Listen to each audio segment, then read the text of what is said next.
Olá, tudo bem, amigos da Folha do Norte na Web? Sejam bem-vindos a mais um programa semanal. Neste sábado, dia 18 de março, nossa conversa é com o pessoal da Vigilância Sanitária de Bandeirantes. A entrevista é com o coordenador Reinaldo Marque e o agente de endemias Gabriel Henrique. Eles vão abordar sobre a situação da dengue, chikungunya, zika vírus em nossa cidade. Confira!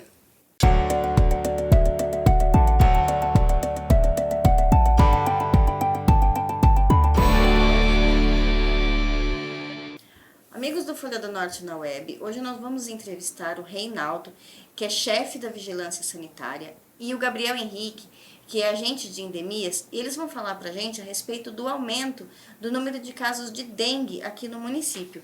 Boa tarde. Boa tarde. Boa tarde. Reinaldo, teve um aumento, dos números de casos de dengue, e o que se deve a isso?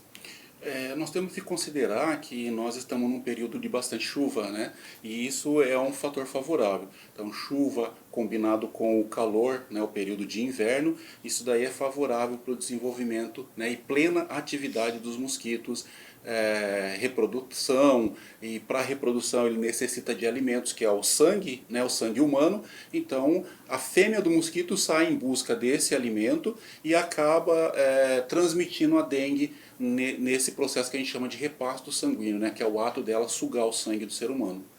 E desde o começo do ano até agora foram notificados vários casos. Sim, o nosso ano ele é dividido por semanas epidemiológicas, né? Então nós estamos na 11ª semana epidemiológica, né? E nessa 11ª semana epidemiológica, até hoje, de segunda-feira até hoje, nós estamos com 15 notificações. Tá? Essas notificações, então, elas são feitas a partir do momento que o paciente procura o serviço de saúde, seja num pronto-socorro, seja na unidade básica, ou seja também em outra unidade hospitalar que faz a notificação, automaticamente entra no nosso sistema e aparece para nós. E isso, né, é importante, essa notificação, para que a gente possa também desenvolver os trabalhos de bloqueio.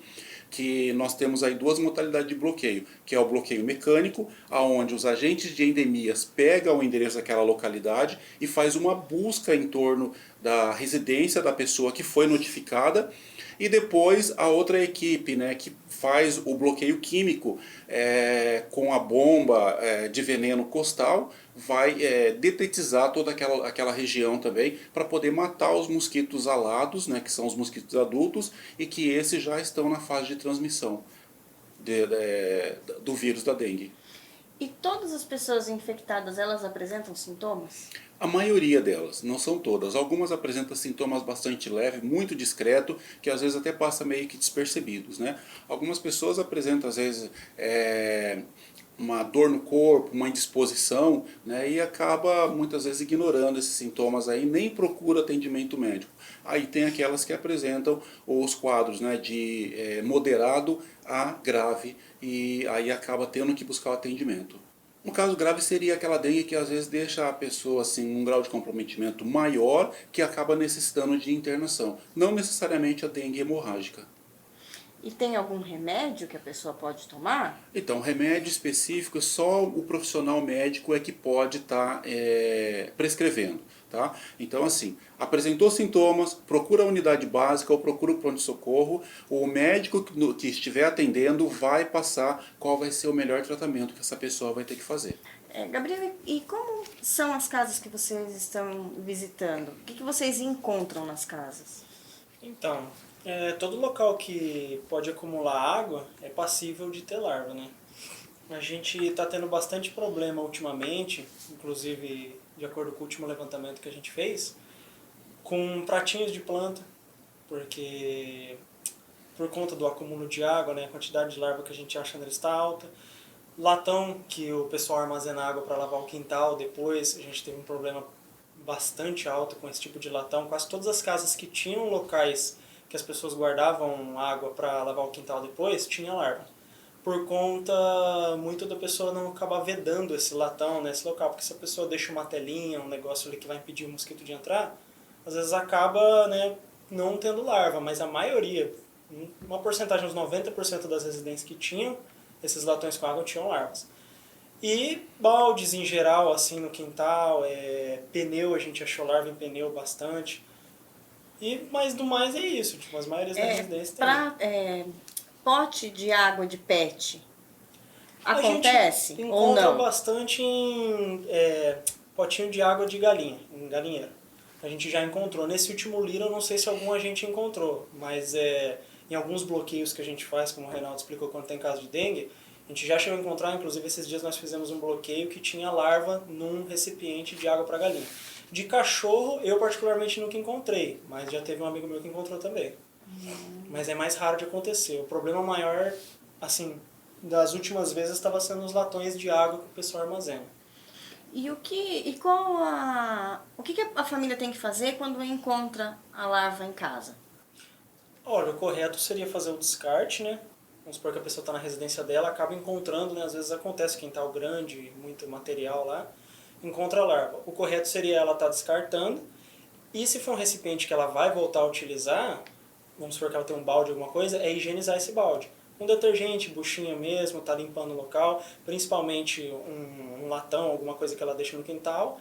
Mas o correto, assim, se for uma garrafa, alguma coisa que está jogada no quintal, é retirar a água, retirar a larva e condicionar num lugar que ela não vai encher de água de novo. E os pratinhos de plantas? Manter higienizado, tem a dica da areia também, deixar a areia até a borda. Bastante gente coloca areia, mas coloca só até a metade, né? Aí pode acumular água da mesma forma. A gente já achou larva em pratinho com areia, mas que tinha água. Então o certo é eu colocar a areia até a bordinha, né, até a tampa, para não dar espaço para o mosquitinho fazer a postura de ovos lá. Ou não ter o pratinho no caso, né? Tem bastante residência que as pessoas têm plantas, mas descartaram os pratinhos porque dava trabalho, muita planta, muito pratinho para higienizar. É mais ou menos isso, mas o ideal seria areia ou não ter o pratinho.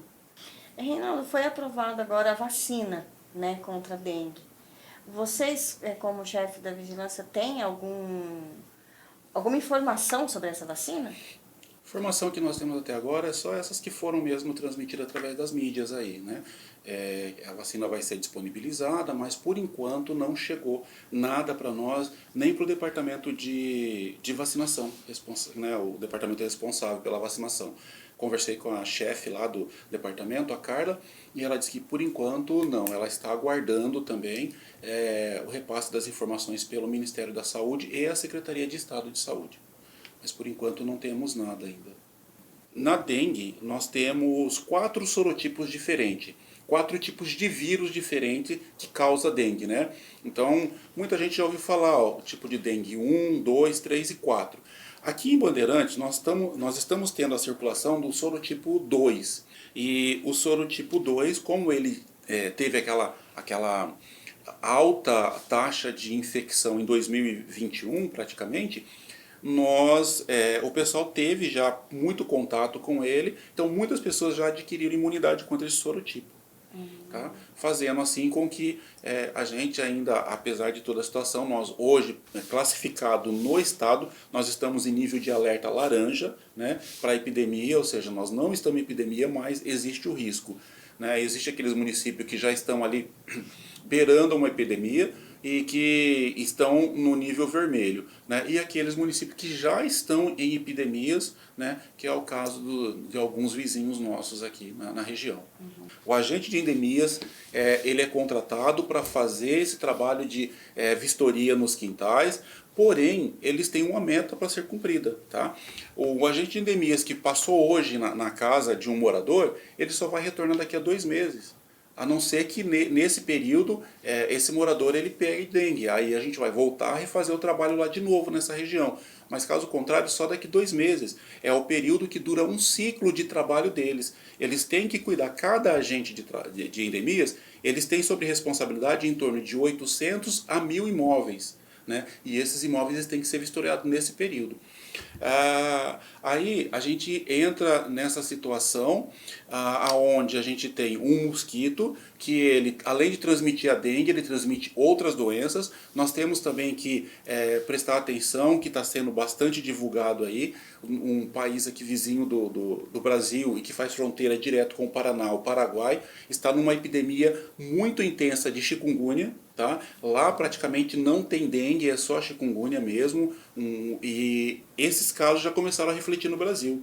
Então, a principal porta de entrada é Foz do Iguaçu. Foz do Iguaçu já tem casos registrados, Curitiba, Pato Branco e algumas outras cidades ali no oeste do Paraná. Então significa que esses casos eles estão subindo, eles vão acabar chegando até nós. E se a gente não tiver o cuidado necessário para que o mosquito ele seja eliminado, ou seja retirado de próximo de nós, a gente pode acabar sendo vítima. A chikungunya, diferente da dengue, ela é uma doença incapacitante, né? A pessoa que contrai chikungunya pode ficar até mais de ano tendo que fazer tratamento para poder recuperar suas funções motoras. E a Zika é o caso da microcefalia. Isso. O Zika vírus é o caso da microcefalia, que é muito grave no caso de mulheres, né, em idade fértil, principalmente aquelas que estão gestantes, né? Então a gente sempre tem que estar de olho nessa situação de não deixar acumular água. A gente parece que está sendo muito redundante quando pede, né, sempre a mesma coisa. Porém, a gente vê aí que a semana passada nós encerramos um levantamento de índice aqui no município de Bandeirantes, onde por um método de amostragem que é definido pelo próprio Ministério da Saúde, os agentes vistoriam casas. Essas casas são determinadas também por um programa específico, o Programa Nacional de Combate à Dengue, e eles visitam essas casas. E o nosso índice ele tem que estar sempre abaixo de 1%. Tá? 1% dos imóveis visitados, né, é aceitável que se encontre larva no quintal. Acima de 1% eu já tenho um risco de epidemia. Tá? E acima de 4% eu tenho um risco muito alto de epidemia. Né? Então a gente tem que tomar bastante cuidado nessa situação. E o nosso índice aqui na semana passada fechou com 3,5, ou seja, quase 4. Então a gente já está num nível bastante elevado aí de risco de epidemia. E tem que considerar que algumas localidades, por exemplo, como a Vila Paraíso, Jardim Paraíso, deixa eu achar aqui minha anotação, ela fechou com 15% praticamente de índice, né, nessa localidade. Ou seja, a Vila Paraíso é o local onde o risco é muito mais elevado do que em qualquer outra parte da cidade. Tá? Aí depois nós temos lá com 2,8 a Vila Maria, Vila Santa Maria, né? Toda a região. Quando a gente fala essa vila, é toda a região ali desses bairros. Tá? A Vila Paraíso também, e a Vila Santa Terezinha, que é a região do IBC, da Vila IBC. Aí nós temos também a Vila Maria Alice, né, aqui, que é a região aqui da Santa Casa. E nós temos o Conjunto Matida, que pega toda a região do Jardim Bela Vista, Conjunto Celso Fontes, o João Teodoro, o Jardim Primavera. Então são todas regiões onde o risco de transmissão de dengue, né, e da sustentação da transmissão dessa doença ela é muito maior do que em outros bairros da cidade. Reinaldo, Gabriel, muito obrigada pela presença de vocês. O jornal está sempre à disposição quando vocês precisarem. Se vocês quiserem fazer, né, outros boletins desse, a gente está à disposição. Ok.